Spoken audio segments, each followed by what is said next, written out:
wonder, secrets unfold. True crime stories, let the intrigue be told. Grab a seat, get cozy, let's dive into the plot. With Mac J by my side, there's so much to be sought. Mods from the stars, they light up the night. Chillin' with Van, everything feels just right. Welcome to the mystery, the history, the thrill we embrace. Solving cases together we'll trace. With Tabby and Maggie, the journey's begun. With laughter and stories, we'll shine like the sun.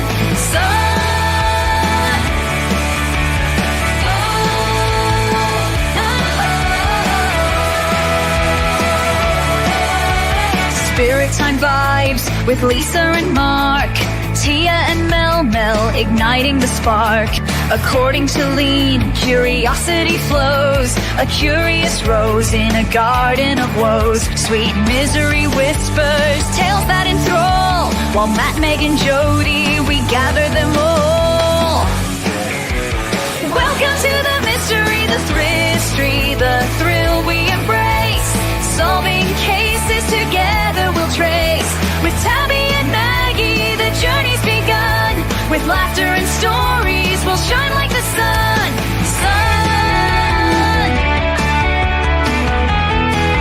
So come along, join the fun tonight. In Aussie true crime, everything feels so right.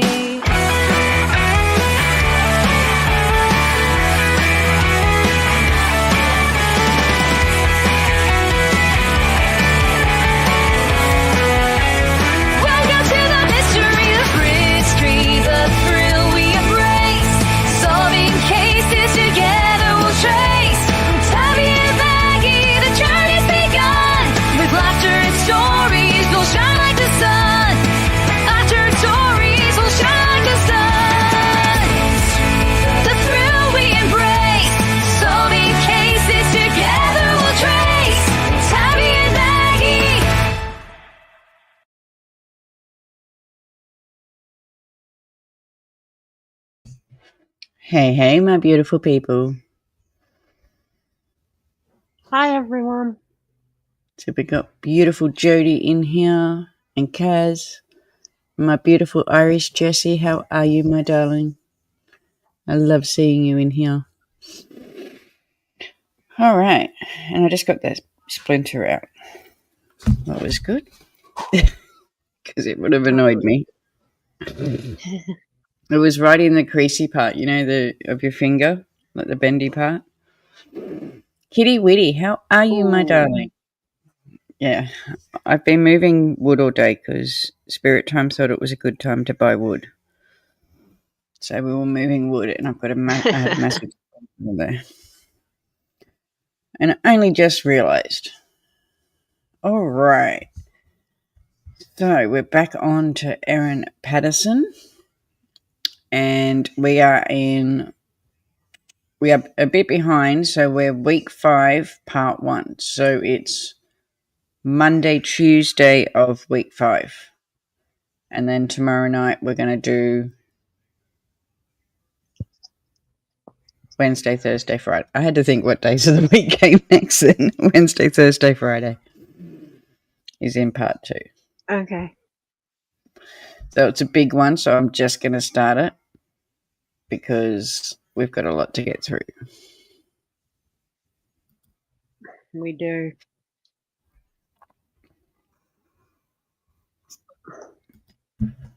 Do you have your shot glasses ready for every time she lies? Yep. We got another week of it before next week. Because she gets up next week. Yep. So, and she's still on the stand today.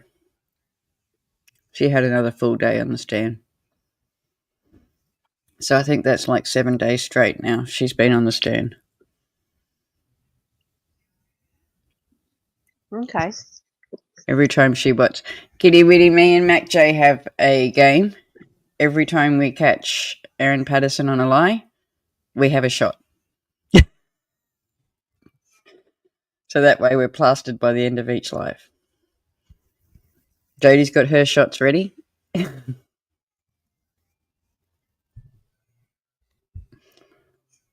we just lose Mac J? Yep. She'll come back. Okay. So welcome to week 5 of the trial coverage. It was a bright sunny day in Morwell with the temperatures climbing to about 20 degrees Celsius. What, for those who aren't in Victoria, is actually a warm day. Courtroom 4 is pretty much full with people watching the hearing, including lunch survivor Ian Wilkinson. Erin Patterson is seated at the back of the room wearing a dark coloured jumper. Ian Wilkinson has been at the court every day since he gave his evidence.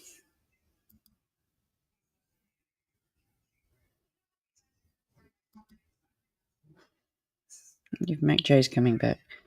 So the digital expert was back for more evidence. The Victorian Police digital forensic expert Shaman Fox Henry, this one was Kaz's favourite, is our first witness to kick off the week. He's back on the stand after giving evidence last week. Erin Patterson's lawyer is questioning him about his training in digital data extraction and the process he used. You're back.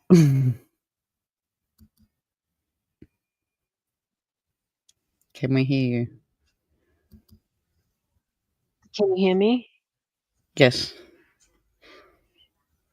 Okay. Just like she just dropped off again. So Mr. Fox Henry is... Hey? You're right? I'm here. Okay. So Mr. Fox Henry says that he used a write blocker in his work on electronic devices supplied to him as part of the police investigation in the case. He says a write blocker is used when a hard drive is accessed to prevent any changes to the data that's being extracted. He says he also used the magnet Axon digital forensic tool, but had not received any training in how to use it. Rather, he followed steps that colleagues told him to do. Okay, Jodie.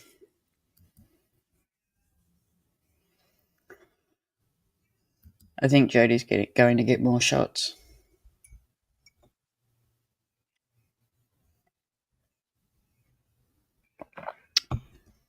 So, the forensic procedures explored. The computer Mr. Fox Henry is being asked about is the computer found in Erin's house, where police found searches of the iNationalist website and the Kuraban pub made in 2022. He's taking the jury through the process of how he extracts data from hard drives. The decision in the courtroom is become quite technical, as Mr. Fox Henry explained how he extracts digital artifacts from the device among detailed questions from defence lawyer Colin Mandy SC. Mr. Mandy is asking whether he needed to set any parameters or explore the settings of the program he used, which he says he didn't. He says he didn't examine or analyse any of the extracted data himself.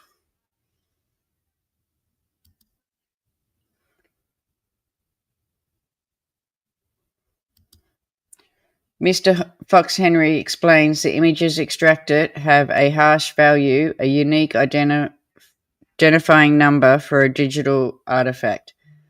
He agrees an image with a hash value that's sent to other places will keep its hash value if it's not modified in any way.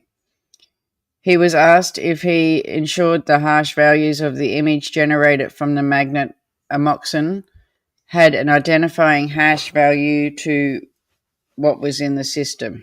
No, he answered.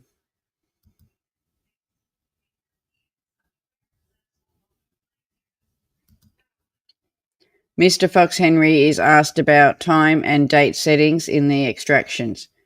He agrees a user can manually insert dates and times in the digital items.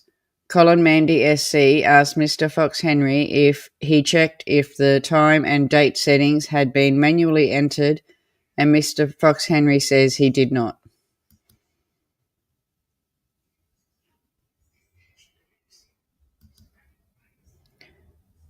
The jury is showing the report on the recovered computer.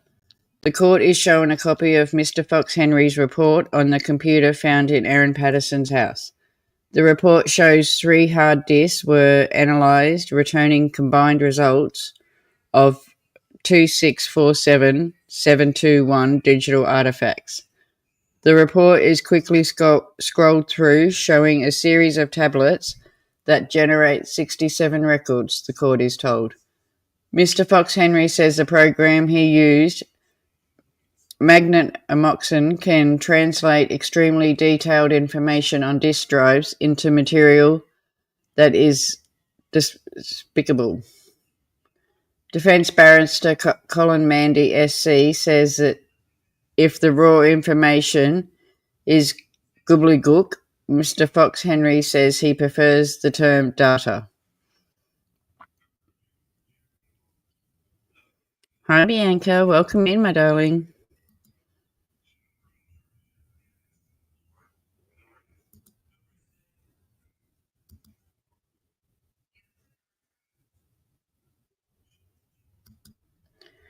So the record of the website searches queried, Colin Mandy SC takes Mr. Fox Henry through searches found on Erin's computer. The court is shown 2 websites visited on the computer on May 28, 2022, about 14 months before the fatal lunch. At 7:23 p.m, a visit was made to the iNationalist website where a page about a death cap mushroom sighting was made in Melbourne using the Google Chrome browser. The record shows shortly afterwards a second search is made for the Coonabarra Middle Pub. Mr. Mandy asks Mr. Fox Henry if someone is on the website and then opens another browser window and goes to another.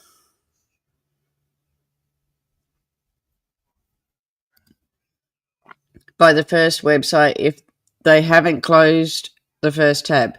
Mr. Fox Henry replies it would only track the URL it went to. Mr. Fox Henry confirms that the browser settings could allow for credit card details to be auto-filled on the pub's website.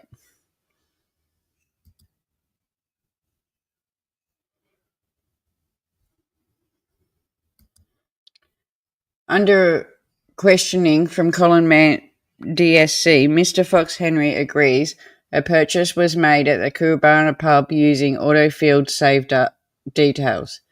He agrees that anyone using the computer could use the autofill information unless there was a password protecting it. He says he wasn't asked to look at the data for how the computer was used prior to 7:20 p.m. that day.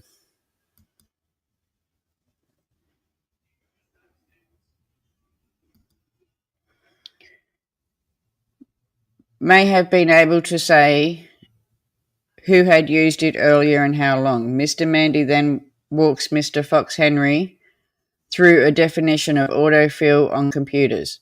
An example is if you are typing a word, take Microsoft Word for example, and it recognizes the word that you are typing to spell and prompts you or will auto-complete the word, Mr. Fox Henry says. The court hears autofill use could be analysed digitally in some instances.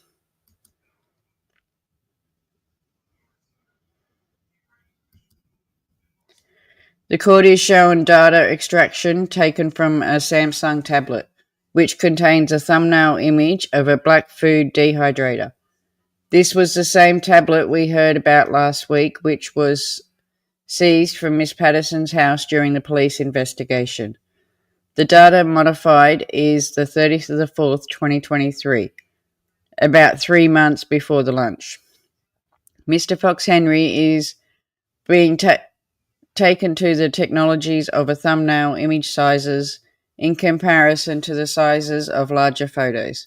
He says the computer analyzed program he used, Cellubrite, resizes thumbnails to make them appear bigger in reports it produces.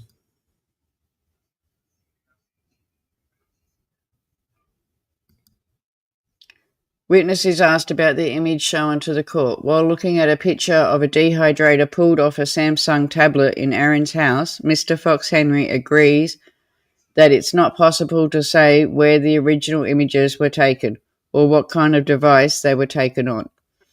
He says he could not say whether the image had been sent from someone else or who had taken the picture. A short break is then called. I don't know what happened to Mac J. The court is interrupted by a person on the public gallery. As the hearing resumes after court, there's a sudden interruption as a man in the court stands and addresses Justin Christopher Beale. He asks him how he can be a judge before beginning to outline a series of allegations. He's quickly removed from the room by the court staff as if the interruption had never occurred in the hearing. Now, the funny thing in the hearing resumes. This was on the news about this gentleman, and the one thing I ask is why nobody actually stopped and asked him why he was going off. He just got up in the middle of the court. He started yelling at the judge. They removed him out. He wasn't charged and let him go. Like, I would be asking, hello?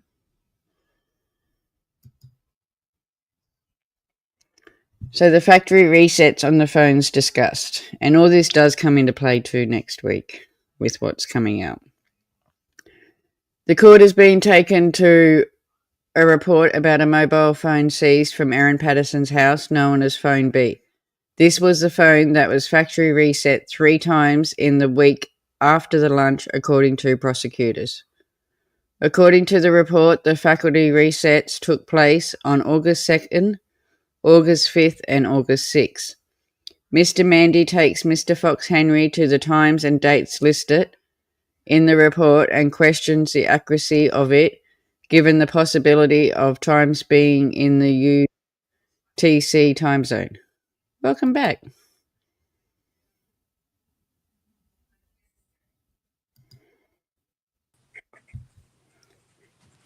Is it the case it is simply not possible to say whether that is a UTC time or a UTC plus 10 or 11 time, he said. Hello. Hi, darling. I'm unable to confirm if the UTC time had been applied or hasn't been applied. Mr. Henry replies. You're back. You there? Yeah, I'm just trying to. It's my connection, so if I drop out, that's why. So I'm getting a bit closer to the Wi-Fi. I thought it was StreamYard again.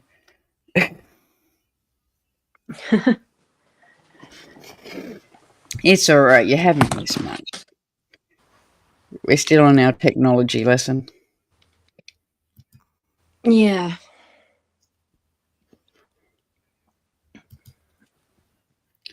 So the defence finishes questioning Mr. Fox Henry. The final reset for August 6 is on a particular note, given prosecutors allege it occurred after the phone had been taken by police. Prosecutors allege it was remote wiped. Mr. Fox Henry confirms there's no evidence that the phone contained any data when it was reset for the final time. Mr. Manny finishes his cross-examination.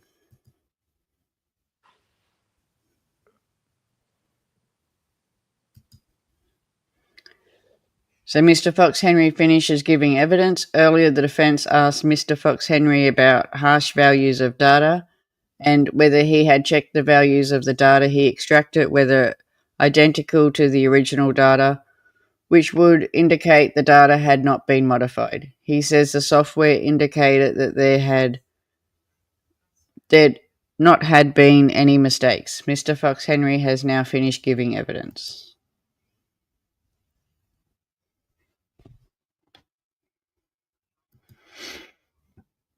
And she's gone again. A forensic pathologist takes a stand. Dr. Brian Beer works at the Victorian Institute of Forensic Medicine. He was the supervising pathologist for Heather Wilkinson's autopsy. Heather Wilkinson's autopsy. Mr. Beer says the autopsy revealed Heather had, I'm probably going to mess half these words up, a nucleus of the liver to the extent that all the liver cells were dead. He says the lining of the bowel was also necrotic.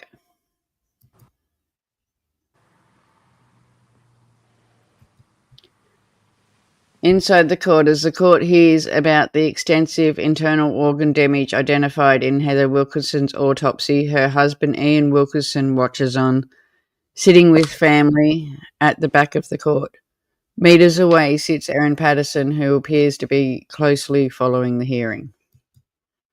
Could you imagine how hard that would be for him?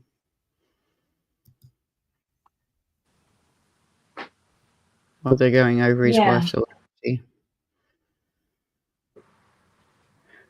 So Don Patterson's autopsy. Mr. Beer takes the court through some of Heather's medical history, but says none of it contributed to her passing.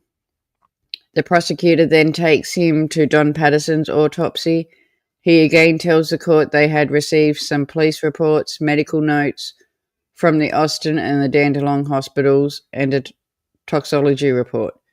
He notes Don had had a liver transplant, but the liver transplant failed. And he says Don's cause of death was liver failure with multi-organ failure. Hey, beautiful Miss Sharon. Welcome in, my darling. So good to see you.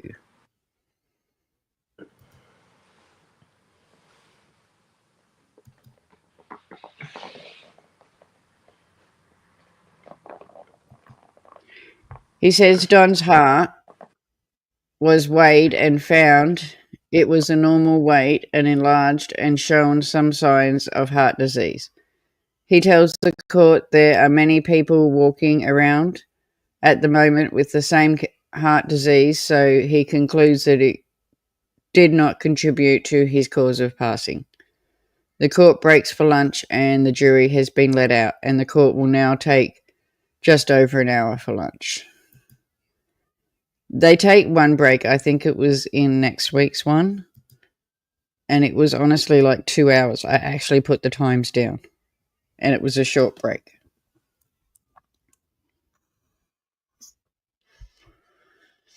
The trial resumes. Oh, okay. We got 2 Mac J's. You there? Hello? Hello. Hello? I feel like we're playing telephone. Hello? Yeah. I feel like we're playing telephone tonight. Can you hear me? Yeah. Okay. So the jury has been brought back in from lunch. Dr. Beer, the supervising pathologist at the Victorian Institute of Forensic Medicine, is back on the witness stand. The defence is now questioning him.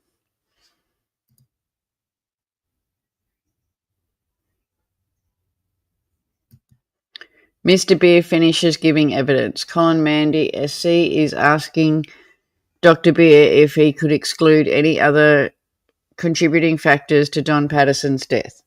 Dr. Beer tells the court that if someone has significant comorbids, they're not going to deal with the amoxicillin toxins as well as someone who is healthy.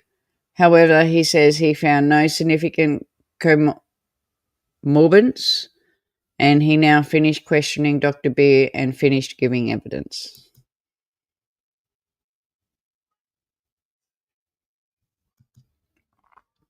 So the police forensic officer takes the stand. Ben Goodwin is now giving evidence.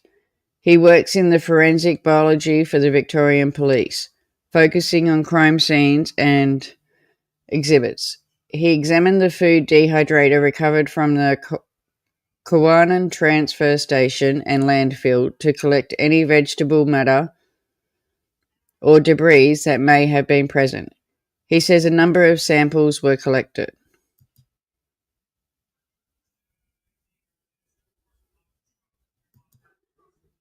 Samples taken from the dehydrator. The court is set to be shown a series of photos from Mr. Goodwin's report into specimens collected from the dehydrator. The first image is a smaller specimen jar which contains a tiny brown item inside, which was believed to be vegetable debris. Mr. Goodwin says the debris were collected with tweezers. The second photo is put up showing the right-hand side vent of the dehydrator. A small piece of debris was stuck to the side of the dehydrator, which was also collected into a jar.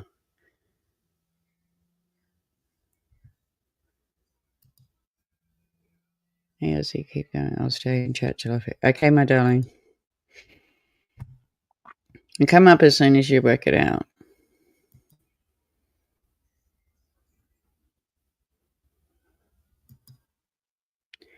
We're taking more pictures and samples from the dehydrator. Mr. Goodwin says a collection was taken from the door of the dehydrator. The court is shown a crumb-like speck of vegetable, which was collected and placed into a jar.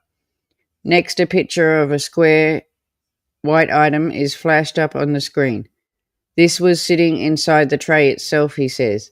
Now we see some of the dehydrator's trays. An object that looks like a grate, another small item that was pulled from there.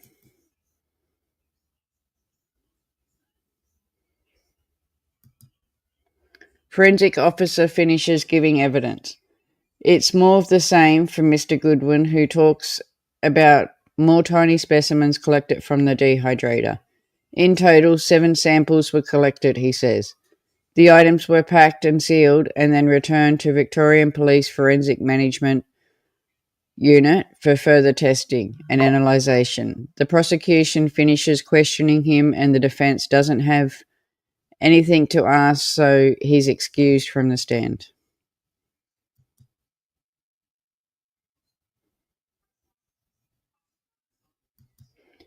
Department of Health Communication Disease Manager is called. Our next witness is Sally Ann Atkinson. She tells the court her team deals with anything related to gastro-type illnesses, including community outbreaks. She says the doctors or labs may notify of illnesses, including possible foodborne outbreaks.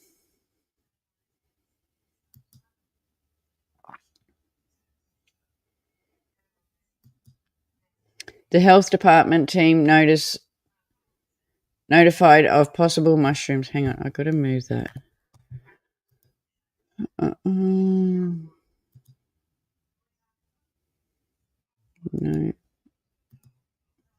Hang on, 2 secs. Just moving that off so I can read it. Miss Atkinson says an outbreak was classified as 2 or more people being sick. She says her team would implement any actions that may be needed to stop anyone else in the community getting sick from the outbreak.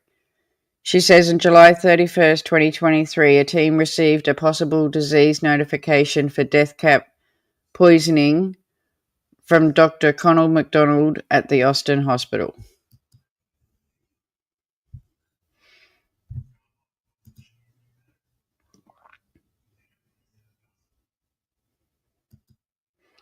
The health department told of mushroom lunch. Miss Atkinson says Dr. McDonald told her there may be 6 people ill from a family event on July 29th.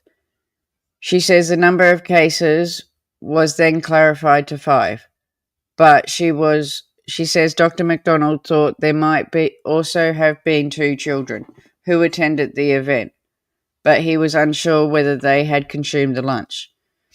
She says he told her they had all consumed mushrooms and he believed some of the mushrooms had been brought from an Asian grocer in Oakley or Mount Waverley in April and stored frozen until they were used in July. She says Dr. McDonald had 4 of the people were very unwell.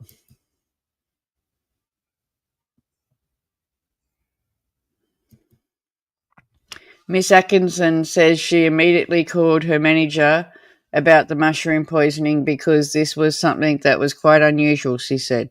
She clarified that she had never had a case of amoxicillin poisoning before and says it sounded very serious. She says she contacted the food safety team. I contacted the food safety team because if there were mushrooms that were potentially poisoning people out in the community, they needed to be pulled from the supermarket shelves.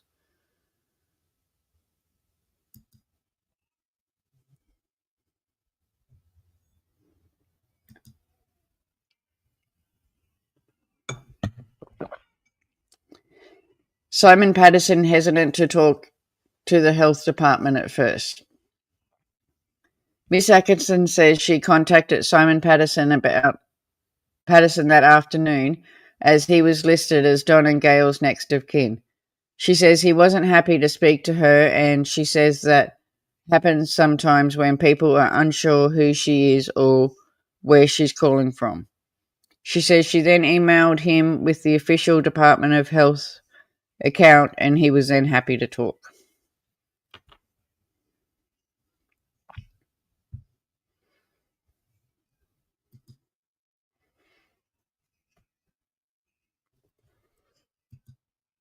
Miss Atkinson asks Simon if Erin foraged.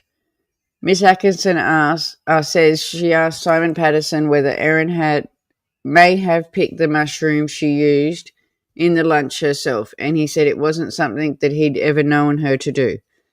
Miss Atkinson says that she later spoke to Erin, and she says Erin told her she had started feeling sick around midnight after the lunch and then started having explosive diarrhea. She says Erin said that she started to feel better by Sunday afternoon, so had a bowl of cereal, but then felt worse. She says Erin said she had got her children ready for school on Monday and went to the hospital after dropping them off.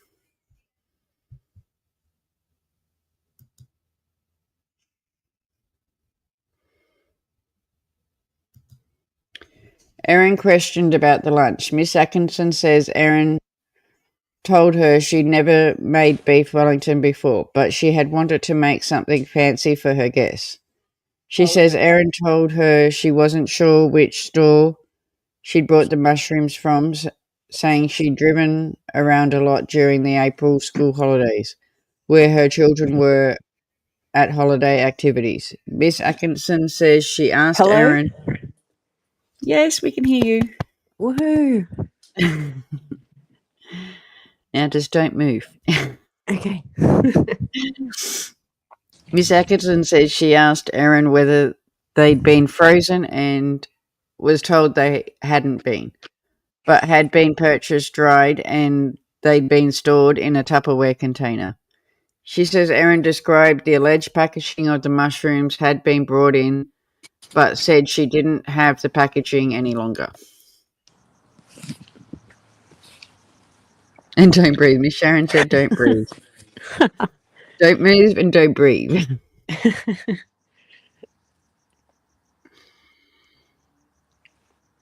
all right. You're talking about how cold it is. I was just saying at the start of the show, Miss Sharon, how I've got a splinter in my hand because Spirit Time decided we had to buy wood for the fire. Oh, wow. Ouch. Yeah. I mean, we only just went to Ballarat end of last year. Oh, yeah, that's right. You did. And we've covered Samantha Murphy's case. It's another one that's going to court soon.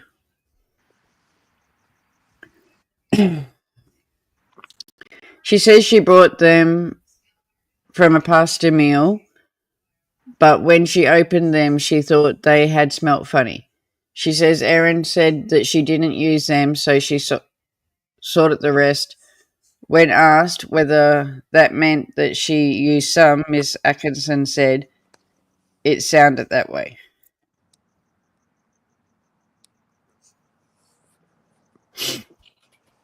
So new. Wish I found. Well, you're here now. If you're new to YouTube, watch out. Yes, definitely. They're dangerous streets.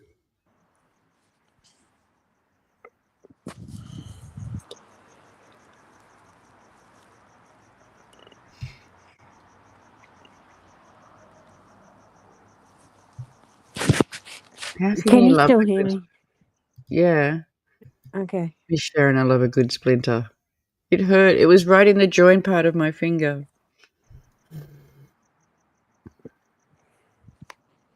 Oh, just new to me. Okay. I hate when people say they're new to YouTube. It's like, Yeah, definitely some crazies on here. yeah. I know. I was watching a fight today, and I'm just sitting in the bushes thinking, I'm not here. I'm not watching this. Okay, she says she brought. Oh, I wrote that one. Did I? Yeah. Yeah.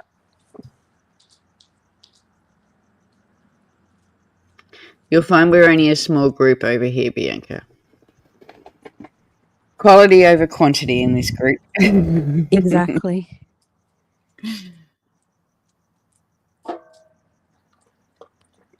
More US. I watch a lot of US channels, but we like to be one for the Aussies. Exactly. Erin gives more details about the lunch to the health department. Miss Atkinson says that Erin claimed she needed a kilogram of mushrooms for the lunch recipe, so she rehydrated the dried mushrooms and added them to the ones that she'd brought from Woolworths. Miss Atkinson says everyone had been served their meals individually. The question turns to the children. Miss Atkinson says Erin said the children were not there, but they'd eaten the leftovers the next day. But she says Erin said that she scraped the mushrooms off because the children didn't like them.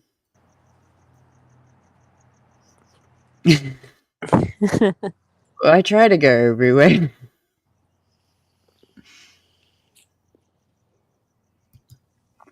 Court takes a break as the public health official details the conversation she had with Erin Patterson days after the lunch.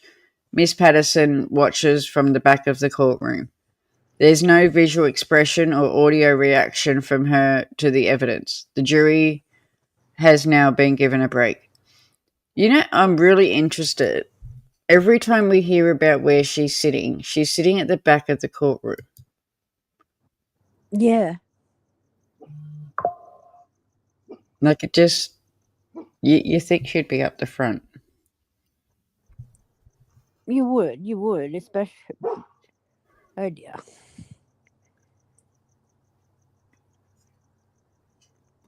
You would think that she would be at the front, being the defendant and everything. Yeah. We just had a new Woolworths open in our town, and have they got mushrooms for sale? Ugh. You have to check these things, Miss Sharon.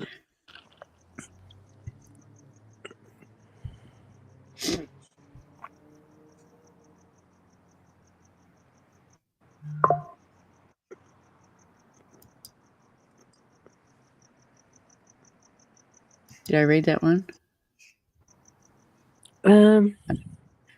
Miss Atkinson resumes giving evidence. Court is back for the afternoon. Miss Atkinson says that she attended a group meeting with the Deputy Chief Health Officer, members of the Food Safety Unit, and the department's media team. She told them the information she gained from Erin, and they decided to get the local council to start inspecting Asian stores for mushrooms. She says that they wanted more information about the shallots Erin used as well. The court hears the department wanted to rule out that the shallots weren't dandelion bulbs that can sometimes be sold in fruit and veg sections.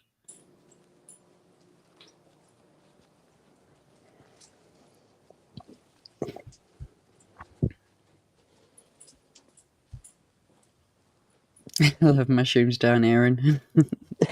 We all did until we covered this case, trust me. And just to let you know, my daughter didn't end up having stuffed mushrooms either. She ended up buying dinner. Probably for the best. So guilty, doesn't want people to look. It's just weird. Like every courtroom I've been in, the person who's on trial usually sits at the front. But yeah, every time we've heard, she's always sitting at the back. It just seems really weird. I wonder if it's because it's high profile. I don't know. I don't know. Anyway, text between Miss Atkinson and Erin Patterson. Miss Atkinson says that she tried to call Erin again, but couldn't get through. She says she then sent Erin a text, which was answered. She says there were a number of text exchanges between August 1st and August 4th. The first text included Miss Atkinson asking her questions about the drinks they had at the lunch, the shallots she used, the packaging the mushrooms were in. She also asked for the names of the roads that she had parked in or the roads that she was parked in or the landmarks where she went to the Asian grocery store. She says Erin responded, "Hi Sally, sure, I will try to get the information all to you as soon as possible. I'm just dealing with trying to manage and look after the kids in hospital here and a bit snowed under trying to manage that."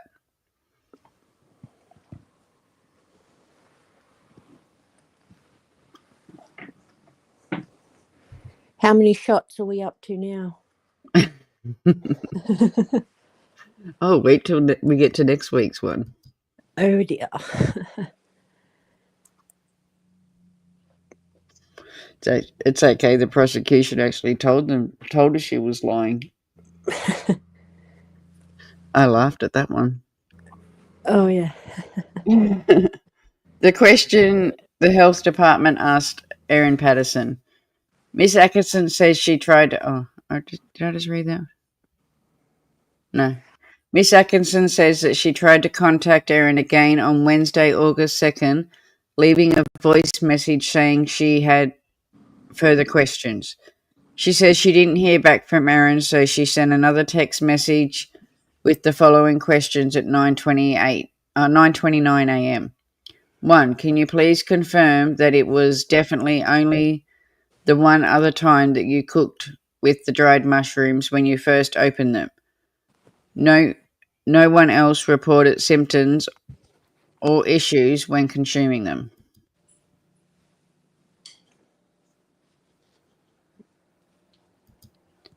2, please advise what drinks were served at the lunch.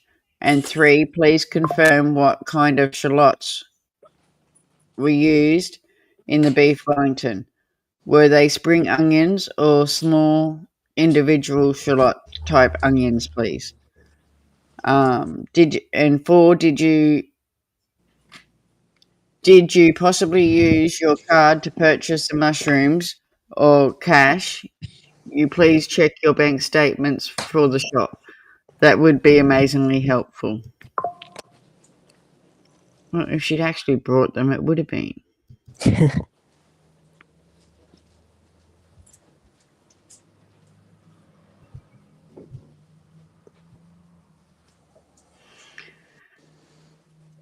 So Miss Atkinson says that she then heard from Child Protection Services who said that they had an appointment to visit Erin. She says she asked the officer to call her when she was with Erin because she was having trouble getting back in contact with her. She says the officer Katrina Cribbs, who we heard from earlier in the trial, did call and handed over the phone to Erin. She says Erin told her they had water, tea, and coffee. She says Erin told her that the mushrooms had not been used in any previous meals because they smelt funny and she thought they overpowered the pasta-type dishes she was making.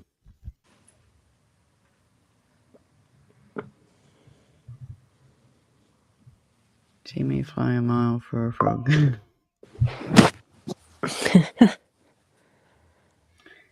Yankee, you don't even got to explain that one to us. We just moved from Victoria. I lived in Melbourne. And when did we move up here? October last year? Yes. So we've been reintroduced, because I knew about them, to the cane toads up here. And oh my God. Put it this way, none of us go out at night time. We just stay in there.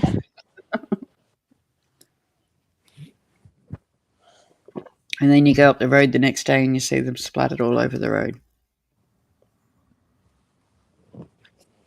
Which is a good thing.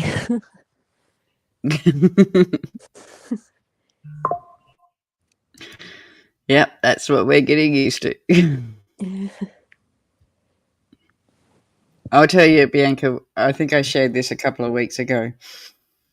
The other day, well, it was a couple of weeks ago now. I say the other day, but it wasn't.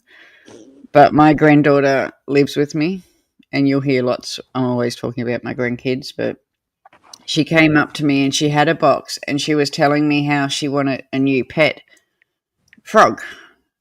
And I'm like, okay, where's this going? And next minute I seen the box lid coming up. When her grandfather had gone to work, she decided to go out at 3 o'clock in the morning and catch a frog and bring it up to Nan in bed. But it wasn't a frog. We can all guess what it was. And Nana freaked.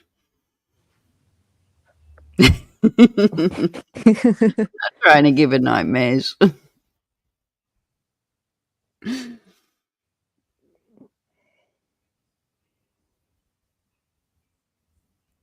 It nearly gave me nightmares. I was told her she's not allowed outside anymore, especially at that time of morning, but so Miss Atkinson said this information was different than Erin had previously said. The initial conversation seemed to indicate that she used some of them in the first dish, and now she was saying that she had not. But she wasn't very clear, Miss Atkinson said. She says Erin confirmed that she used the small onion-type shallots, not spring onions. She says Erin said it would be okay to collect the leftover food from her house.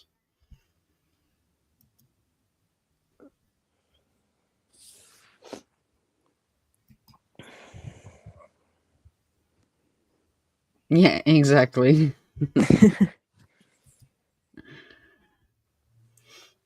100%. Agree. So Erin answers questions about the Asian grocery store. Miss Atkinson says that Erin, again, could not tell her any information about where the Asian grocery store may be, other than it was strip shopping in either Oakley or Clayton. She said Erin described the packaging as though it had been repackaged by the store rather than the commercial packaging, with handwritten on it and a white label. Miss Atkinson asked if she went to a fast food drive-through or a coffee shop, as she again tried to locate the store, and Erin said no. She says she directly asked Erin if she had foraged for the mushrooms, and Erin said no. And that changes next week. Surprise, surprise.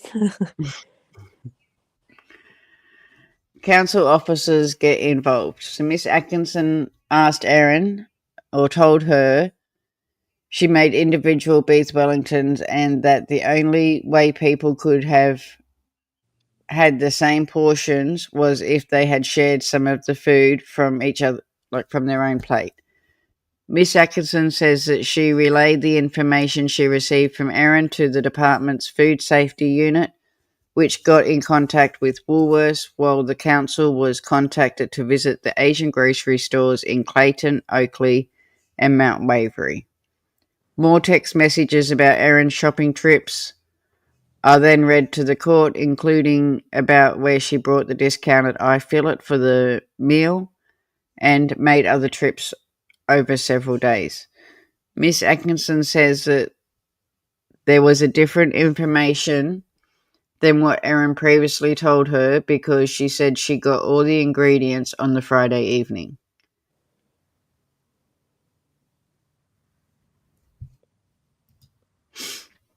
Oakley in Victoria has beautiful Greek cafes. It's well known for its Greek food.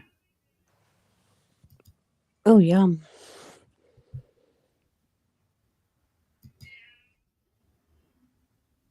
But the thing is, now she's gave 3 different places of where she thinks she brought these mushrooms.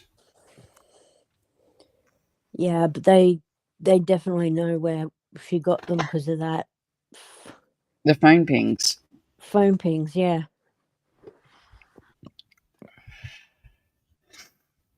So Erin sent photos of Asian grocery stores. Miss Atkinson says that she sent Erin some photos of storefronts and from inside a store taken by council officials. She asked Erin if there was if they were familiar. She reads a text where Erin says the store wasn't familiar and answered some questions about it, what the mushrooms looked like. They weren't whole like those shit take mushies in the photos. They were sliced, and yes, the packaging was about half the size of that. Miss Atkinson told Miss Atkinson said. Erin wrote, "Hi, beautiful rose petal. Welcome in, my darling." Hi, The Rose. station is known for just a hospital, really.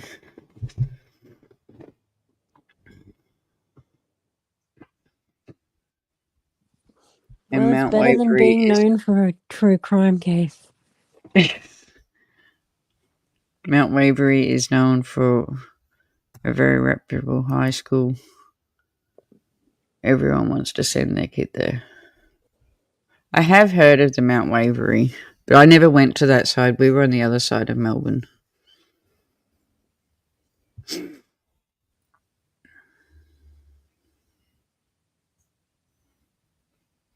Yes. We came up to Ballarat and done the history tours up in Ballarat. And I can't remember what we stayed in, but it was a really old hotel.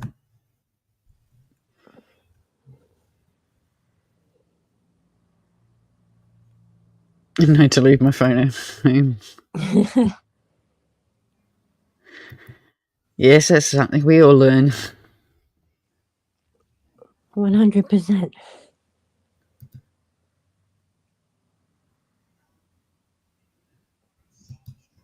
Okay, Erin says she shopped at Glen Waverley. She says on August 3rd she spoke to Erin about how she cooked the beef Wellingtons, including using mushroom paste to cover the steaks.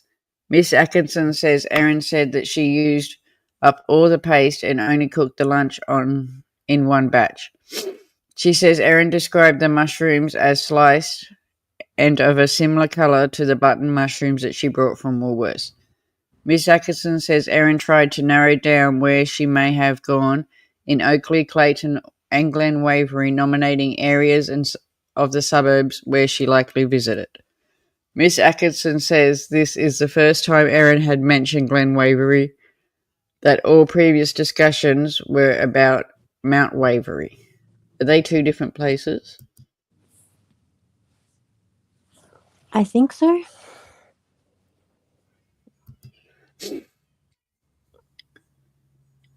The pastry question before court adjourned for the day.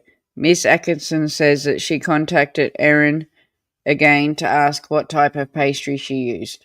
She says Erin responded that she used a combination of Pampers puff pastry and leftovers in the freezer and a new package purchased from Woolworths. She then followed up with a text saying she also used filo pastry. Justin Beale then interrupted the questioning and said court would break for the day. The jury has now been shown out. He's quite rude, isn't he? That's it. We're going on a break. We're finished for the day. Yes. He's very Stop your talking. he's very disciplinary. I buy my decaps in the Woolly section. You're funny.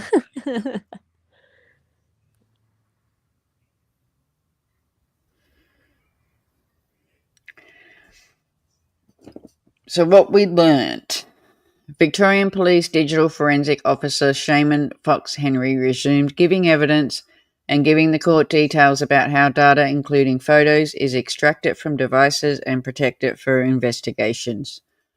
We then heard from the supervising pathologist about the autopsies of Don and Gail Patterson and Heather Wilkinson. A forensic biologist was briefly questioned about taking samples from the food dehydrator before the Department of Health's Sally Ann Atkinson told the court about her investigation into the mushroom poisoning. And we also had a brief interruption from a protester who yelled at the judge in mid-morning, but he was swiftly removed from the court. I think when that happened, I was so excited that there was a break. I actually sent it to MacJ, didn't I? Yes, you did.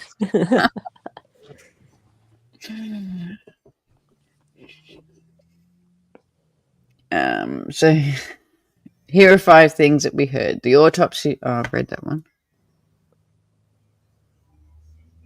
Did I? No, I don't think you did. The autopsies of Don Patterson and Gail Patterson and Heather Wilkinson revealed that they had all had extensive liver damage and multi-organ failure, consistent with the death cap poisoning.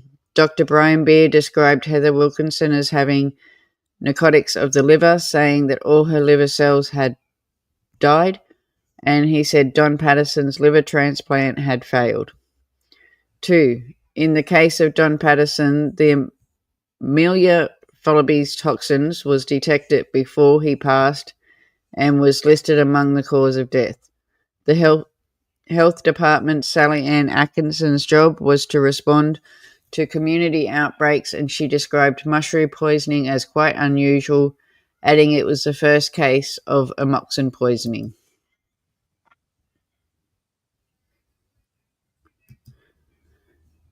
4. Ms. Atkinson says that she immediately contacted her manager because of the seriousness of the situation and the department's food safety unit, because it was poisonous mushrooms being sold. They needed to be pulled from the supermarket shelves.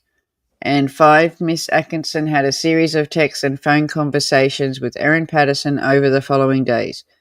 She said some of the information Erin had changed, including first giving Miss Atkinson the impression that she may have used some of the dried mushrooms in an earlier dish, to that saying that she hadn't used them before making the beef Wellingtons, telling Miss Atkinson that she had brought all the ingredients in one day and then saying that she'd brought them over several days, and changing one of the suburbs where that she may have shopped from Mount Waverley to Glen Waverley.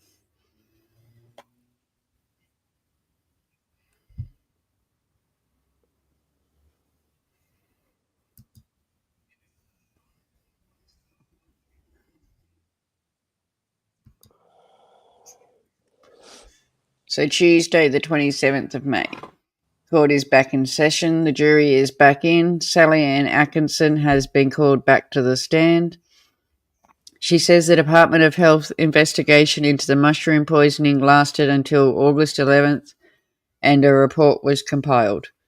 Miss Atkinson says it was highly unlikely the commercial supply chain, so mushrooms that can be brought in the store, were contaminated with amoxin, as they only grow in the wild.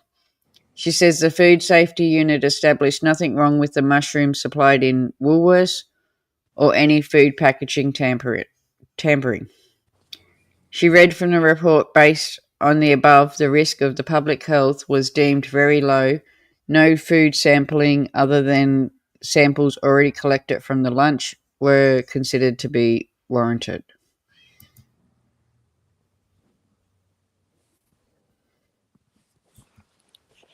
So the defence questions Health Department witness. Miss Atkinson says there were no other reports of any other people in the community falling ill due to mushrooms.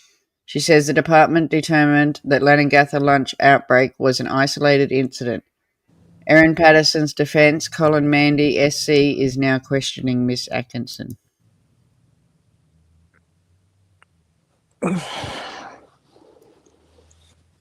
It's like, here we go. Miss Atkinson is taken back through all her evidence. Colin Mandy is taking Miss Atkinson through some of the evidence that she had gave to the court yesterday. He questioned whether Erin told her about buying all the ingredients for the meal from Lanengatha Woolworths on the Friday. Miss Atkinson insists that Erin initially told her she brought the majority of the ingredients in that trip. He suggests that Erin said the meat had been purchased on the Friday. Miss Atkinson said the conversation indicated that they were all purchased at the same time.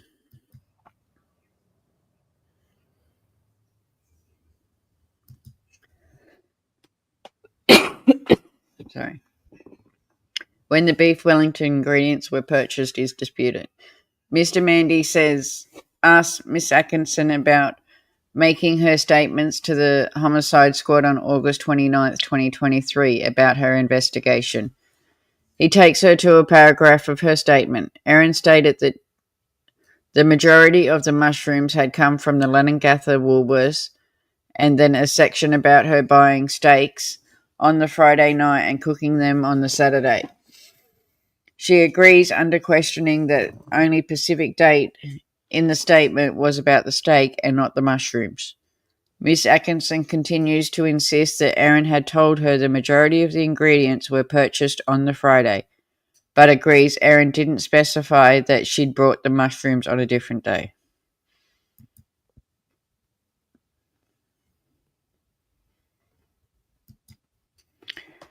Unclear if Erin used the mushrooms in a previous meal. Yesterday, Miss Atkinson told the jury that she had the impression that Erin had used some of the dried mushrooms from the Asian grocery store in previous meals.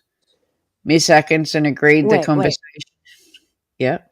Didn't she like test the mushrooms out On the children beforehand? So Yep. In the what was the muffins that she was putting them in? And the brownies? Brownies or something, and she gave them Mm-hmm. to the kids to see And then what they sent tasted photos to her FB friends saying that the kids didn't even notice the difference. Yep. Yeah. Mm-hmm. So she'd been testing that for a much longer time, I think. But she's telling them that she only used it the once. Take another shot then. I swear I'm going to have to put a shot thing in our members thing. Yeah. So Miss Atkinson agrees the conversation with Erin about that was unclear, and she now tells the court that's why she asked Erin about it again in later exchange. Colin Mandy suggests that her notes clearly say that Erin had not used the mushrooms in that previous dish. Miss Atkinson points out in her notes a line about Erin putting them in a container until she used them again.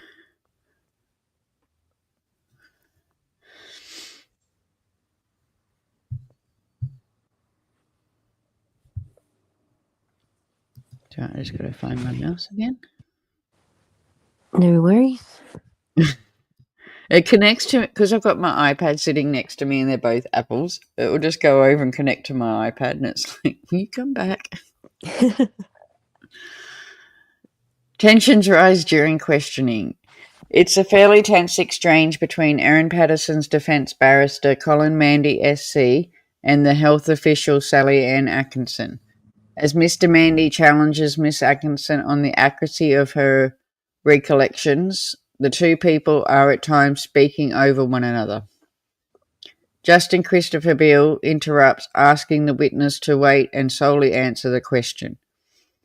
He says if there's any perception of unfair questioning, prosecutors will have the chance to re-examine her on those matters afterwards. Both Miss Atkinson and Mr. Mandy offer a quick apology for any speaking over the other and the questioning continues. A little fighting in the courtroom. Oh dear. Mr. Sparks Mandy is flying. and some boxing gloves. Oh yeah. Oh, Miss Sharon just joined. Thank you so much, my darling. Thank you, Miss Sharon. I thought you were a member, Miss Sharon. Mr. Mandy is now asking about some of the phone calls that Miss Atkinson says Erin did not respond to. He asked Miss Atkinson if she knew Erin was in hospital at the time of her attempt at calls, including one time where she was in a meeting with her child protection. She says she spoke to a nurse who confirmed Erin was in that meeting.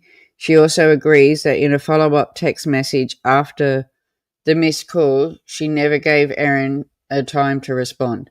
Miss Atkinson agrees that she didn't press Erin on the urgency because she didn't want to get her offside during the investigation. Aw, thank you so much. Oh, I gotta get my little video for that. yes, the little dancing one. Gotta catch another fight, yeah. The apple bottom make 'em wanna bite, yeah. I just wanna have a good night. I just wanna have a good night. Hold up. Matt J loves that one. Yes, I do. So cute. And welcome Nicole. She received the membership from beautiful little Miss Sharon. Oh, Okay, so where was I up to? I I'll just think start. I think it's the next. I'm it's up to the next one. Yeah. Yeah, I did the urgency. Yeah.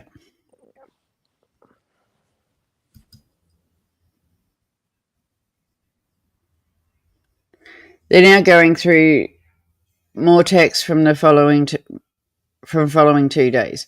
Miss Atkinson agrees that she knew there was a lot going on for Erin at the time. They talked about a 19-minute phone call between Miss Atkinson and Erin, and she agrees that Erin answered all of her questions that day. Mr. Mandy takes Miss Atkinson to her efforts to try to help Erin remember where the Asian store was. They go back through what Miss Atkinson said to the court yesterday. He suggests that she didn't make any reference to driving around that day, but was talking in general, but Miss Atkinson insists that she did specify that day.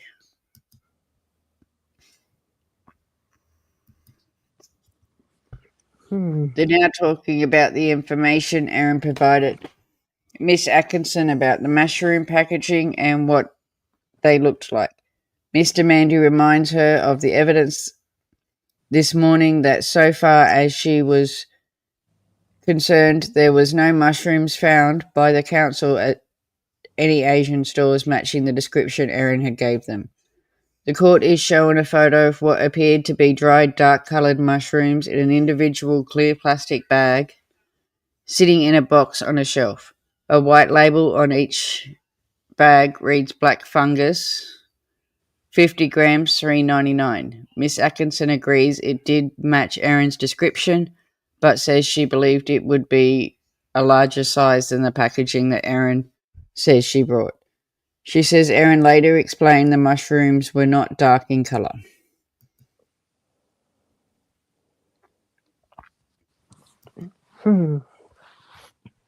Mount Waverey or Glen Waverey. They're now talking about whether Erin told Miss Atkinson she may have brought the mushrooms in Mount Waverey or whether she said Glen Waverey. The two suburbs are side by side in Melbourne's southeast. Mr. Mandy asked whether Miss Atkinson contacted the council where Erin changed the location to Glen Waverey. She says she did and also mentioned Kingsway as a street name Erin mentioned. The defence makes comment that Kingway is a street in Glen Waverley that has Asian groceries along it. Mr. Mandy is now pressing her on whether she asked the council officer to go and look at shops on Glen Waverley. She says she doesn't know what the officer did with the new information.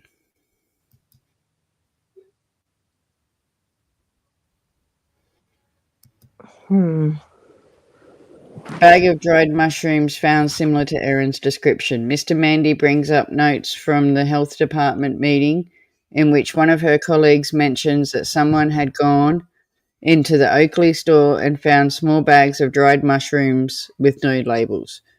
Miss Atkinson agrees that she followed that up with Erin, and Erin confirmed that that was the style of packaging that she meant when she provided her description. So she changed her packaging to fit what they Of course found. she did. Questioning turns Miss Atkinson's decision with a colleague about the progress of her investigation.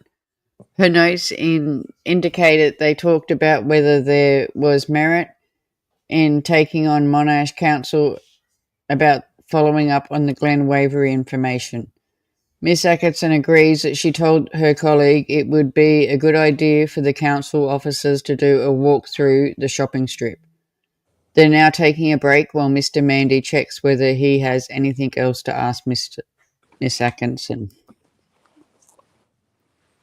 Another break. I was saying earlier, I think you dropped off at the time.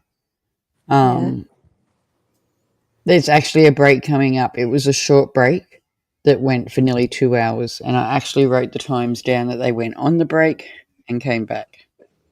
So it was like, oh my God. It was just a short break. Sure.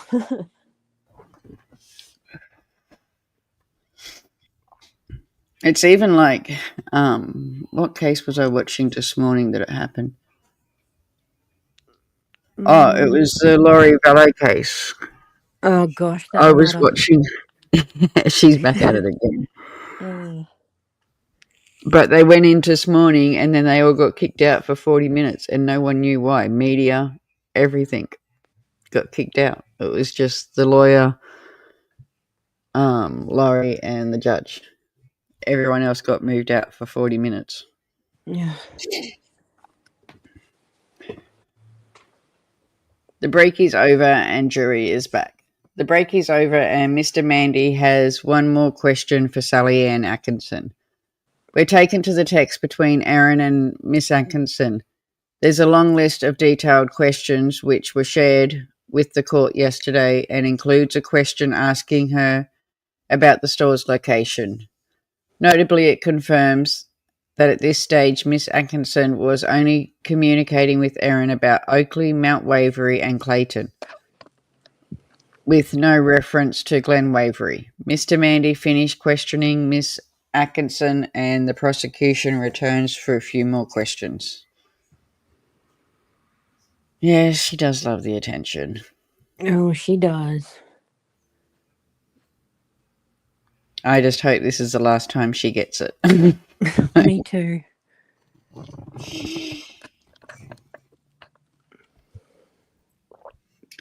Miss Atkinson finishes her evidence. Prosecutor Jane Warren goes back over the evidence about whether Erin and Mount Waverley or Glen Waverley. Miss Atkinson says that Erin first mentioned Glen Waverley on August 3rd.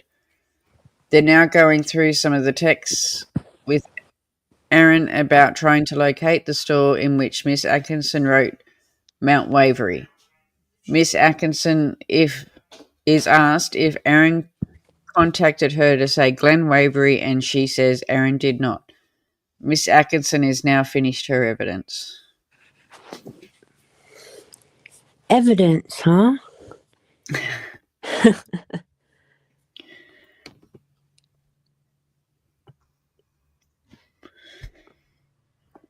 Sad thing is, I've been getting up at 3 o'clock in the morning to watch Laurie's cases. Oh, wow. That's what time they start for us Aussies. Yeah, it's crazy. So it's the Spirit same time with gets up for Ireland. work, he wakes me up, I just sit there and lay in bed and watch the court. What does Aussie do for time off? There's more court cases. It's sad. The kids actually just come in. What case are you watching now, Mum? What are you watching now? Okay, Detective Sergeant Luke Farwell is the next witness. So Sergeant Farwell is attached to the homicide squad. He investigated the case, including going to Erin's house in Lanangatha with a search warrant. The search of Erin's house. So Sergeant Farwell says the officers searched Erin's house on August 5th, the Saturday after the lunch in question, for leftovers, mobile phones, and digital devices. He said Erin was present during the search. The court is being shown photos taken during the search.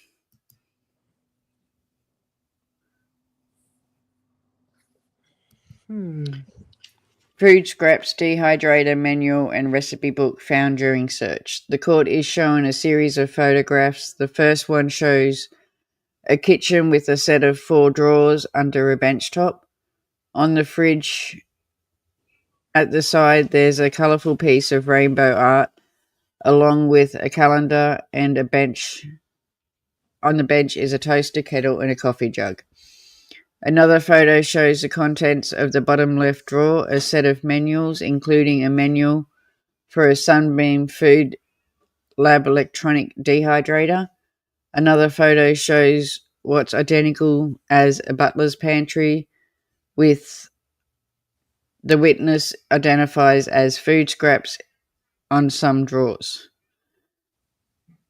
Then we're taken to another photo of a bench top with a cookbook on the bench. It's the Recipe Tin Eats cookbook titled Dinner by Nagi Magishu. I've probably just killed her name. Yeah. The police officer says that he opened the cookbook and the page for the beef Wellington recipe was splattered with cooking liquids.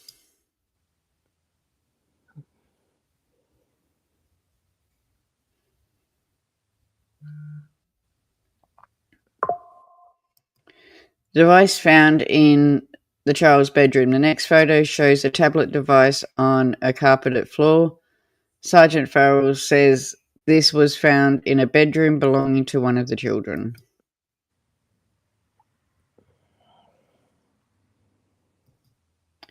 Images of Erin's plate shown to the court. The court is now being shown some still images from a video of the search of Erin Patterson's house on August 5th, 2023. The first photo shows the living room of Miss Patterson's home where the lunch was held. As we've had described previously, the kitchen is on one side and the lounge room on the other in an open plan design. We are then shown the photo of an open dishwasher, then several plates which are red on top and black on the bottom, as well as a white plate with some colour on it. They are all neatly stacked in the dishwasher. Another photo shows a drawer in the kitchen, first closed then open. At the back of the drawer is a stack of 4 dark coloured plates, and in the front is a single multicoloured plate with stripes of blue, black, orange against a white background. Where's the rusty plate? Yes, where is that plate? We've lost the rusty plate. Oh dear. How convenient.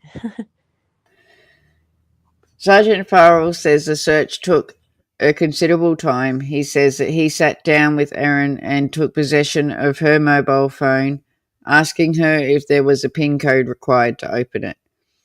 He says she provided a 4-digit code and a 6-digit code that she thought might unlock it, but no code was needed. On attempting to open the phone, I didn't require any passcode at all, he says.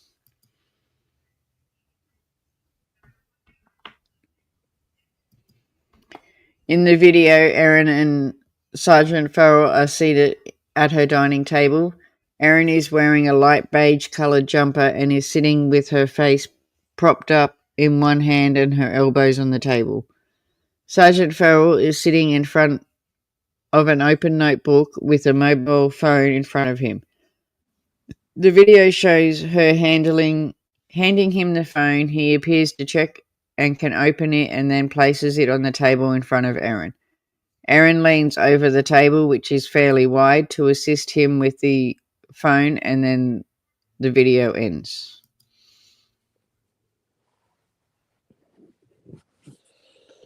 Okay.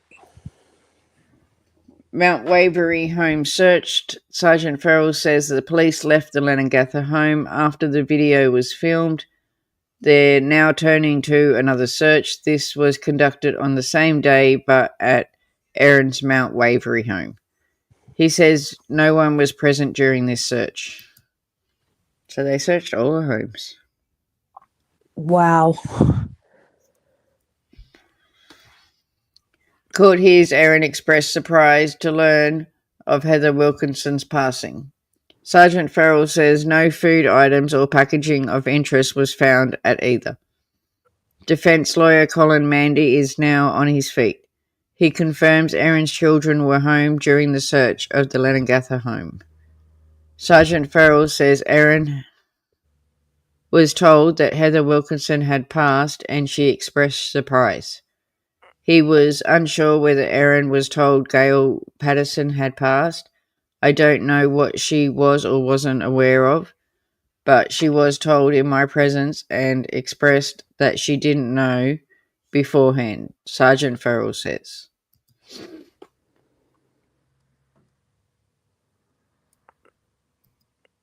The first is of the corner couch type piece of furniture and contains a power board with a number of cables plugged in.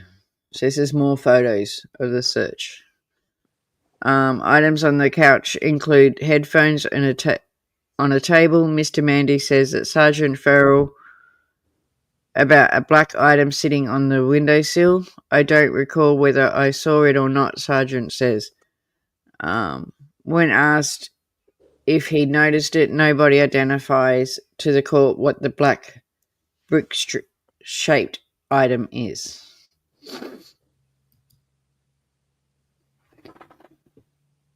I think I'm getting the cold off my grandson. I know. You know how you just feel it coming? Yeah, I know that feeling. Homicide detective questioned about Erin's plates. We're brought back to the images of the plates at Erin's home. Mr. Mandy says that the Sergeant Farrell whether he directed the officer filming the search to video the plates. He says he didn't, but agrees they were of interest to him. He confirms police didn't take the photos of all of the plates in the house and none of the plates were seized, bar one in the fridge with fruit on it. He says none of the plates were measured. The court is showing the photos of the plates in the dishwasher again, which Sergeant Farrell agrees, including smaller and larger plates from left to right. We see a large white plate, a similar large plate with red on top and black on the bottom, then a smaller version of that red and black plate. 3 more plates sit beside it, including 2 in the middle where Sergeant Farrell says it's harder to tell the exact colour on the back.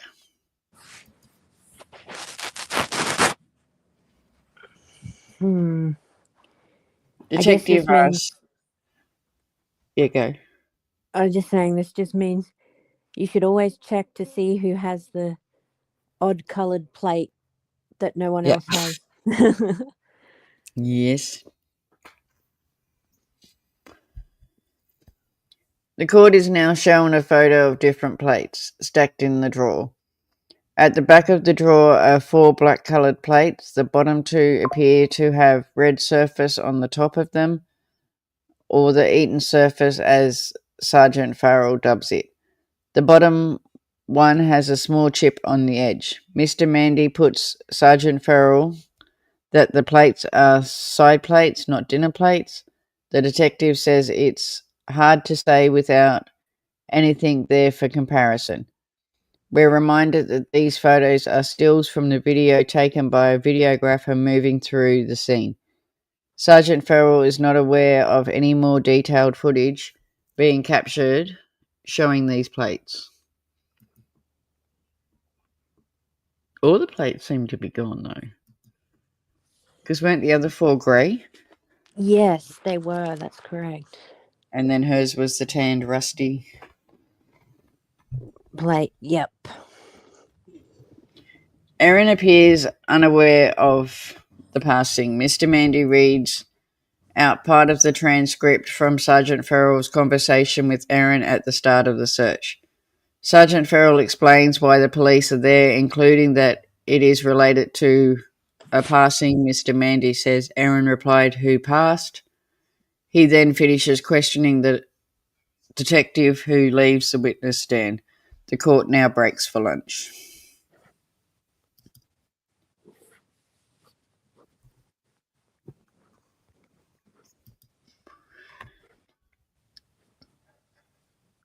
Lunch break ends and new witness called. The jurors have returned from their lunch break. It went for a little longer than expected with some legal issues to sort through. Before the break, we heard from Detective Sergeant Luke Farrell, who is attached to the homicide squad. The court was shown a series of photographs including of plates found on Erin's home and a food dehydrator manual also found at her home. Part of the transcript was read out to jurors. The court heard it was a conversation between Sergeant Farrell and Erin during the search of her Leongatha home, where she appeared to be surprised when she learnt of the passing following the lunch. We'll now hear from Detective Leading Sergeant Constable Stephen Eppingstore, who is the police informant in the case.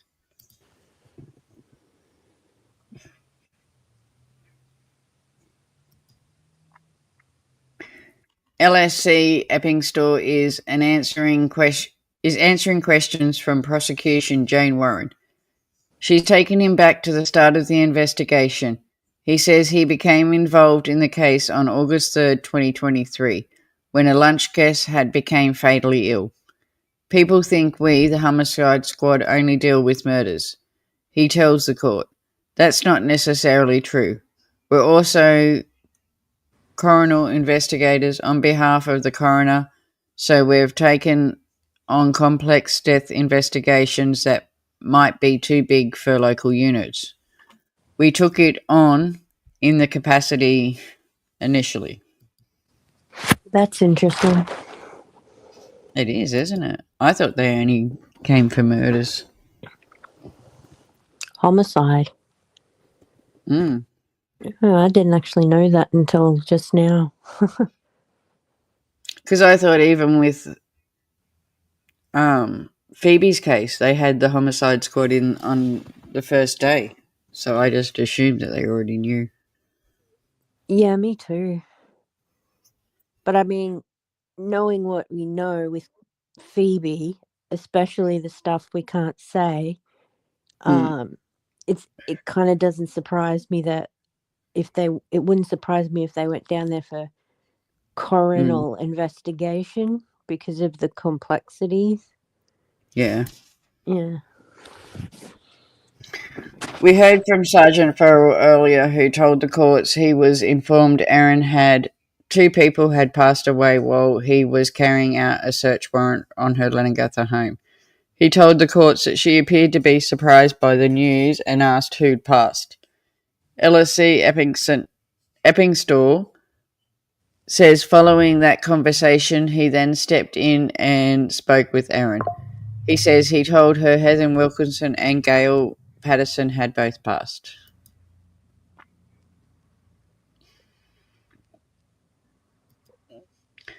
We're now taken to the Recipe Tin Eats cookbook, which was found on Erin's bench inside the home.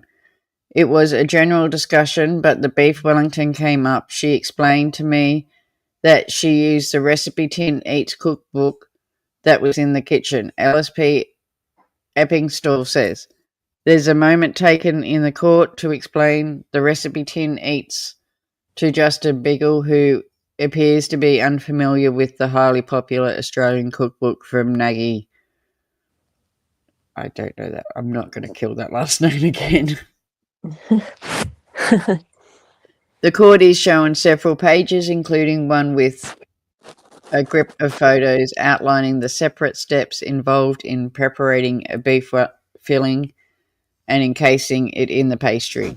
On the final page is a photo of the final product, a golden brown loaf of pastry.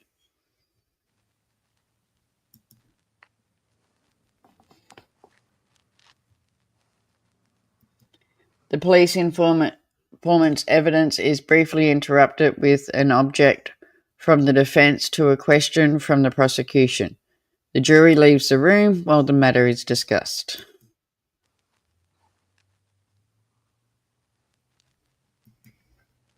The jury returns and Miss Warren continues her questioning. She's asking the informant about a video taken during the search of Erin's Leningatha home on August 5th, 2023. We heard that the video shows the entire house, including the kitchen, before it descends into more detail, taking a look at each of the cupboards, the pantry, and inside the dishwasher. In the video you viewed, did you observe any plates that matched the 4 grey plates that matched the evidence that Ian Wilkerson gave in his evidence? Miss Warren asks. LSC Eppingston replies no. Ian had earlier given evidence that the 4 guests ate off 4 grey plates while Erin had a different coloured plate.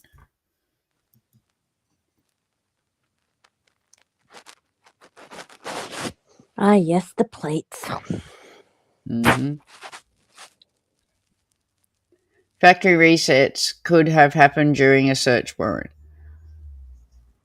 We're then shown the digital forensic analyzation report from Phone B, which shows an entry for 4 factory resets. The third one is 1:20 p.m. on August 5th. Miss Warren says that if that is in Melbourne time, that would be during the search of Miss Patterson's Leningatha home. But she says if it was UTCO time, you would have to add 10 hours, which takes us to 11:20 p.m. The police witness tells the court that Miss Patterson had her phone on her during the extensive search of the home. She was talking about making arrangements for her daughter for ballet and that, but right from the start, she did have the phone, yes. So she could have done the factory reset. Oh, I agree. Jurors show videos of Erin being interviewed by police. The court is then played a video of a police interview with Erin Patterson on August 5th at 4:41 p.m. After the search of her home, Erin is wearing the same beige-coloured jumper she was wearing during the house search, sitting in a white-walled room with a desk. The judge encourages jurors to look up at the video rather than a transcript of it. They can access it on their tablets.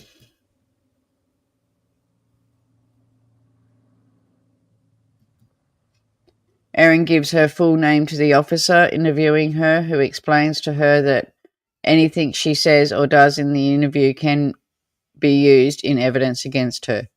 She softly responds to indicate that she has understood his instructions as he runs through other rights that she holds at this stage in the investigation. She gives the police officer her date of birth and confirms her Australian citizenship, before also giving contact details. During the interview, Erin blinks and nods occasionally, but largely has a neutral expression on her face, and the officer runs through a series of questions.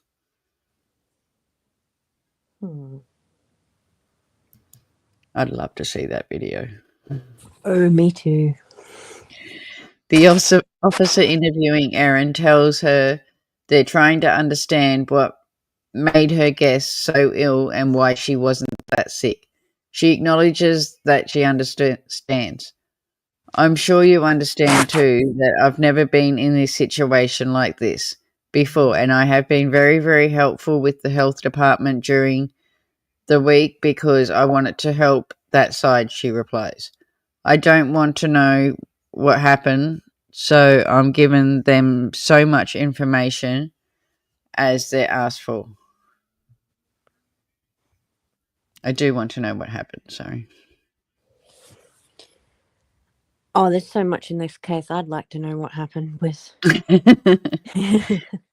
Erin is asked why her estranged husband's family was invited for lunch. Because I've got no other family, she responded. She goes on to say, I like them a lot. Sure, They're Erin. always being good. Hey?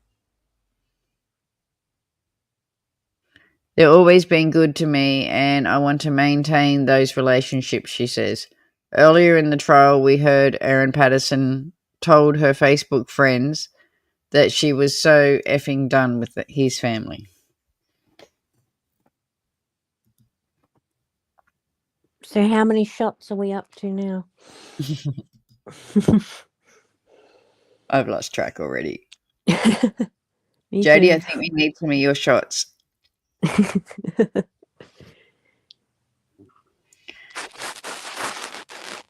Erin tells the officer, I think Simon hated that I had a relationship with his family.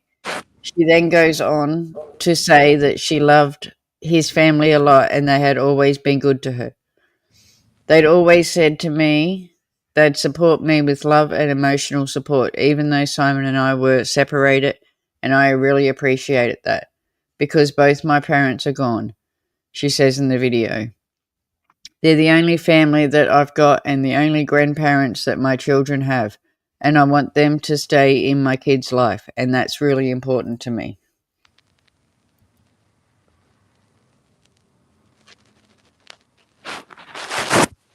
A second phone in case the other needs repair. She is asked about her time at the hospital with Dr. Webster. She was told they were expecting her. Like them, I'm like, yeah, I know. After she attended hospital, Erin and the doctor had a conversation which she recalls to the officer. Then he said to me, I can't say the exact word, but he said something along the lines of, we think they've eaten death cap mushrooms. Erin says during the police interview. And I said, what? He said, yeah, that's what we think. They've eaten. How did she not know by that stage? Yeah, exactly. She says she told the hospital there were leftovers she had thrown out and they could look for them. The police interviewing her then turned to devices found at Erin's house. He says she has an old Nokia phone in case her regular phone needs to be sent off for repairs. We take a break and the jury has been sent out for a quick break. How old are Nokias? Do they even make Nokias anymore? I think they might, but I think they're like teamed up with Samsung or something now. I don't know. I was going to say, I haven't seen a Nokia phone in years. Me neither. We return to LSC Epping's store is taken to a map of Lock. The video of Erin's police interview has been stopped. Visual on the map is now an oval which appears to be to the east of the township. LSC Eppington identifies it's a football oval.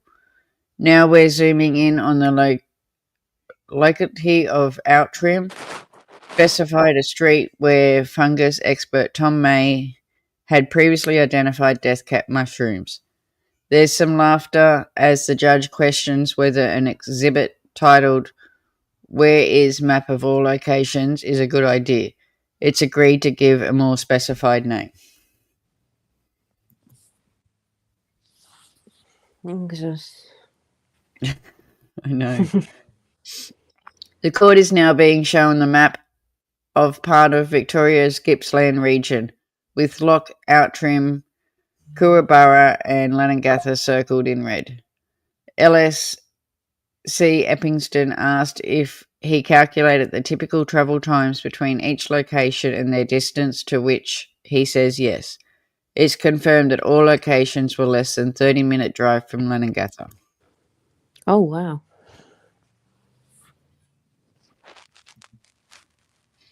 So now we're taken to a map titled City of Monash, which includes Mount Waverley, Oakley and Clayton. We hear about Erin's connection to the area, including owning a Mount Waverley property, which has been referred to several times during the trial. So I've put the little map in that they've gave us that shows the different suburbs.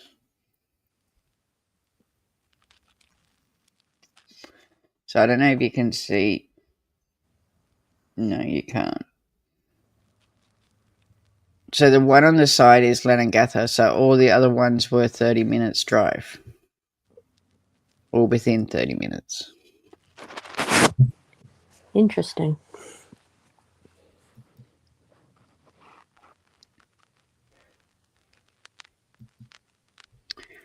CCTV of a visit to Sunway show. I did say there was no particular order, so I'll just flag that again. Prosecutor Jane Warren says, before we jump to a different point in time. We're hearing about a visit to a Sunway restaurant. LSC Emston says he was told by Simon Patterson that on the day of the lunch, Erin Patterson had stopped with her son for dinner after dropping a friend of his at his home. We're now being shown CCTV footage from the subway in Leongatha. It's from July 29th at 7:22 p.m, the night after the lunch took place. But didn't she say she gave the kids the leftovers? Yes, that's correct. She did say she gave them leftovers. So why are they going to Subway for? I wonder why. Another shot? Another shot. In CCTV footage, we see a red car driving in and a boy getting out, who the court hears is Erin's son. The red car then drives out of the subway car park onto the main street in Leongatha. LSC Epston says Erin's son went into the Subway restaurant. 6 minutes later, another clip shows Erin's son leaving the Subway restaurant and taking a seat on a bench outside. Then a third CCTV clip shows a red car pulling into the car park approximately 11 minutes after the start of the first clip. Erin's son then gets into the red car, which is then reversed and driven out of the car park. I have another question. If this is the day after the lunch, how is she still driving around when everyone's so sick and in hospital, and yet she's still able to drive around freely? Yeah, that doesn't make sense, especially if she said she was all sick and Had the stuff like that. diarrhea and everything, yet she's still... Do you know what I mean? Like, they're that sick, they're in Yeah. hospital, can't move, yet she's driving around to Subway. And we're now shown a map of Leongatha, which includes a red pin for the Subway restaurant. Erin Patterson's home address is marked on the map by LSC Eppingstall, southwest of the restaurant. Prosecutor Jane Warren notes the 11-minute window between Erin Patterson dropping her son off and picking him up. The court hears there's no footage to help police know with certainty where Erin was during that time.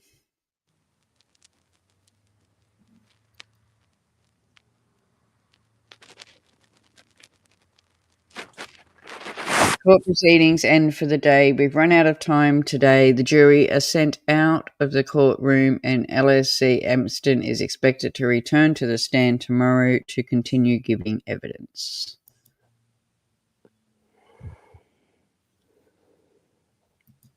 So what we learnt, today's Department of Health investigator Sally Ann Atkinson returned to the stand for another day of testimony.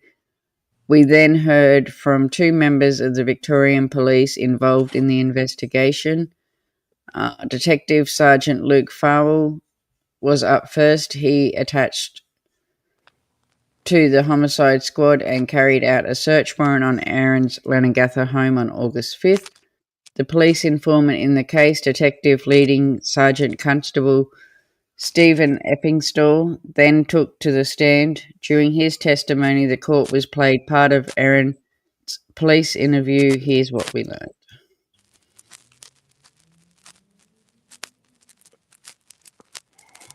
Number 1, Miss Atkinson told the court there were no reports of anyone else in the community falling ill due to mushrooms, and that the health department deemed the Leongatha lunch outbreak to be an isolated incident. Number 2, Sergeant Farrell said Erin expressed surprise when he told her that 2 of the lunch guests had passed while he was at her Leongatha home conducting a search. 3, Erin had accessed her mobile phone while her home was being searched. Digital forensic analysis shows one of the factory resets of her phone occurred at 1:20 p.m. on August 5th. It's all right, Miss Sharon, we're almost finished. Yes, almost. When asked why she hosted the lunch in her police interview, Erin said that she wanted to maintain the relationship with her estranged husband's family because she had no other family.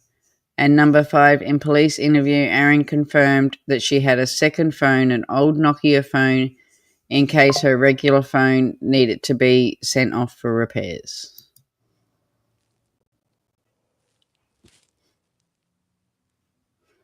And there's our real victims of this case. Not Erin. So that's it for tonight. So we will be back tomorrow night, same time. I've got it at 7:40 just so I can get my granddaughter to bed, because otherwise, as we've heard, we have her yelling out to me from her bedroom. Yes. Well, you can ask Mac J. She does. Yes, Mac she J does. hears it. But yeah, so that's it for tonight. We'll be back tomorrow night for part 2 of week 5. We are going to have Friday night off because it's Friday the 13th, and I'm suspicious like that. I don't like doing things on Friday the 13th. Yeah. Spirit Time and I are thinking about going out to a cemetery on that night. Oh, interesting. Yeah, we're thinking of going to Toowong Cemetery. Oh, there's some creepy stuff there. Yeah.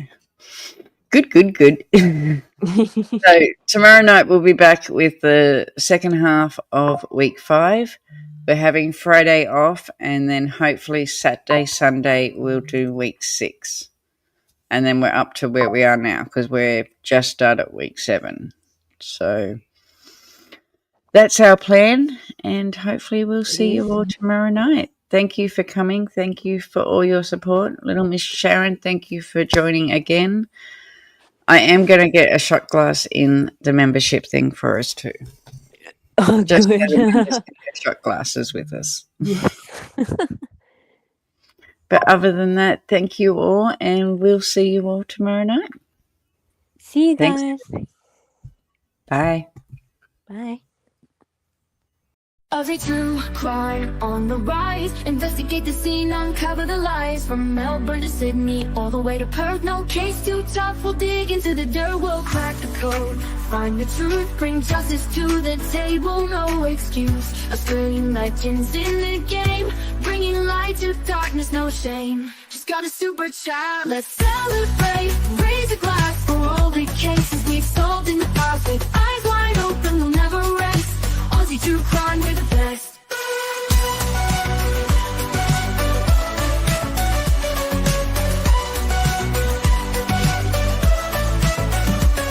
From cold cases to mystery missing persons will leave no stone unturned. Every virgin detectives in our hearts will never give up, but justice and truth will always erupt. Ooh, thank you so much. Let's celebrate, raise a glass for all the cases we solved in the past. With eyes wide open, we'll never rest. Aussie true crime, we're the best.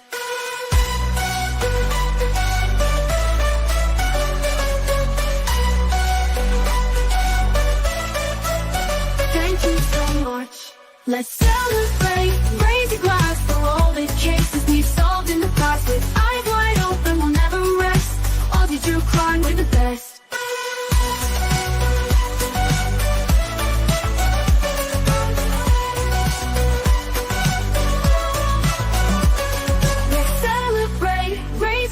For all the cases we solved in the past. With eyes wide open, we'll never rest. Aussie true crime, we're the best.